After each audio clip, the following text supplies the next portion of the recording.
बुना था सपना तरक्की का, पर देखो ये हाल है। सुरक्षा पर खड़ा सवाल है। हादसे देखते हैं गवाही हर साल है। पिछले 5 वर्षों में मंत्रालय के आंकड़ों के अनुसार हर महीने औसतन 3 दुर्घटनाएं हुई हैं।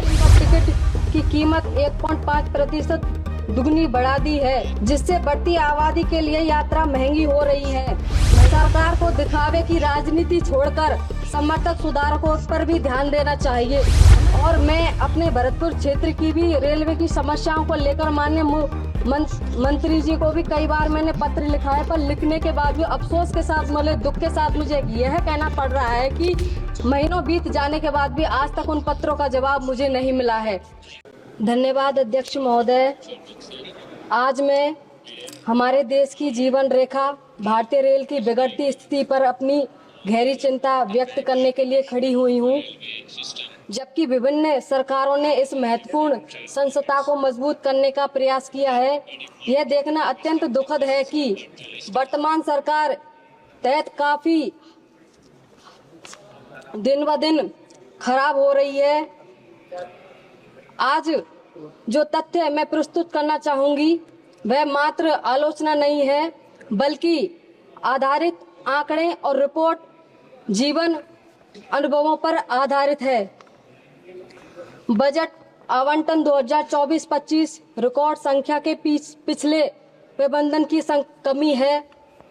वर्तमान सरकार ने केंद्रीय बजट 2024-25 में भारतीय रेल के लिए 2.62 लाख करोड़ का रिकॉर्ड आवंटन घोषित किया है, जिसमें 1.08 लाख करोड़ सुरक्षा संबंधी गतिविधियों के लिए भी सम्मिलित है।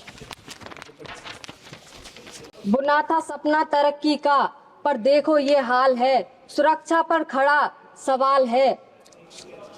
हादसे देखते हैं गवाही हर साल है। बढ़ते हादसे एक गंभीर सच्चाई है। यात्रियों की सुरक्षा जो भारतीय रेल की नींव है, वर्तमान सरकार तरह बार बार समझौता किया गया है कि वंदे भारत जैसी हाई स्पीड ट्रेन को बड़े जोश के साथ लॉन्च किया जा रहा है। लगातार हो रही दुर्घटनाएं प्रणालीगत विफलताओं को उजागर करते हैं। पिछले 5 वर्षों में मंत्रालय के आंकड़ों के अनुसार हर महीने औसतन 3 दुर्घटनाएं हुई हैं। बालसोर त्रासदी और उनके बाद कंचनजंगा एक्सप्रेस की पटरी से उतरने की घटनाएं मजबूत स्वतंत्रता तंत्र की अनुपस्थिति को दिखाती है। दुखद के रूप से बालसोर ट्रेन दुर्घटना, जिसमें लगभग 300 लोगों की जान चली गई।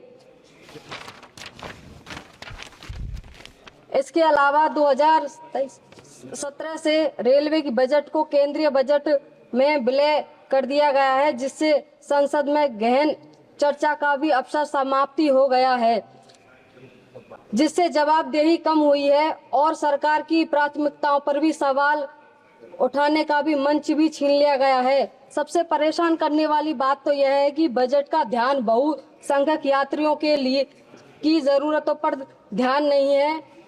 हमारी 90 आबादी सामान्य और बिना आरक्षित डब्बों पर भी निर्धारित करती है। फिर भी बजट का झुकाव उच्च वर्ग 10% आबादी के लिए लग्जरी सेवाओं की भी ओर यह रेलवे की सभी नागरिकों की समस्या के मिशन के एक खतरनाक विलेटन है।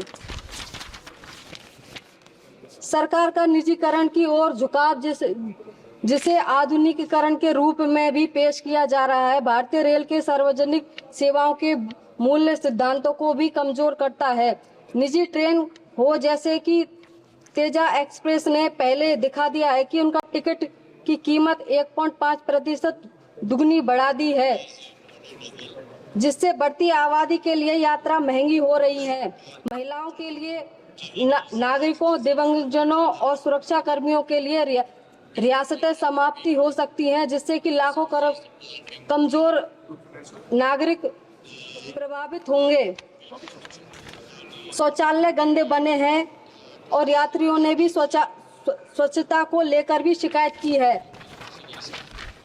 बुनियादी ढांचे को अधूरे वादे उपेक्षित कर जरूरत भय घोषणाओं के बावजूद भी रेलवे की आधुनिक का सपना अभी भी दूर है।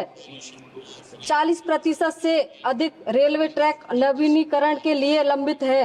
55% से भी अधिक स्टेशनों पर भी पानी का पीने बैठने जैसी बुनियादी सुविधाओं की भी कमी है।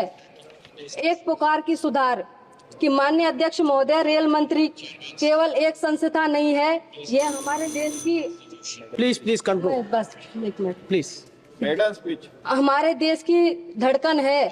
इसके बावजूद भी वर्तमान सरकार तहत इसकी आत्मा को खराब शासन और उपेक्षा कर द्वारा कमजोर किया जा रहा है। सरकार को दिखावे की राजनीति छोड़कर समर्थक सुधारकों पर भी ध्यान देना चाहिए। हमें सुनिश्चित करना चाहिए कि भारतीय रेल केवल एक लाभ कमाने का साधन ना बने, बल्कि जनता की सेवा का एक माध्यम बने। माननीय अध्यक्ष महोदय, बजट में मेरे राजस्थान की भी अनदेखी की गई है और मैं अपने भरतपुर क्षेत्र की भी रेलवे की समस्याओं को लेकर माननीय मंत्री जी को भी कई बार मैंने पत्र लिखा है, पर लिखने के बाद भी अफसोस के साथ, मतलब दुख के साथ मुझे यह कहना पड़ रहा है कि महीनों बीत जाने के बाद भी आज तक उन पत्रों का जवाब मुझे नहीं मिला है, जिससे रेलवे मंत्रालय की कार्यकुशलता पर भी सवाल उठाता है। धन्यवाद।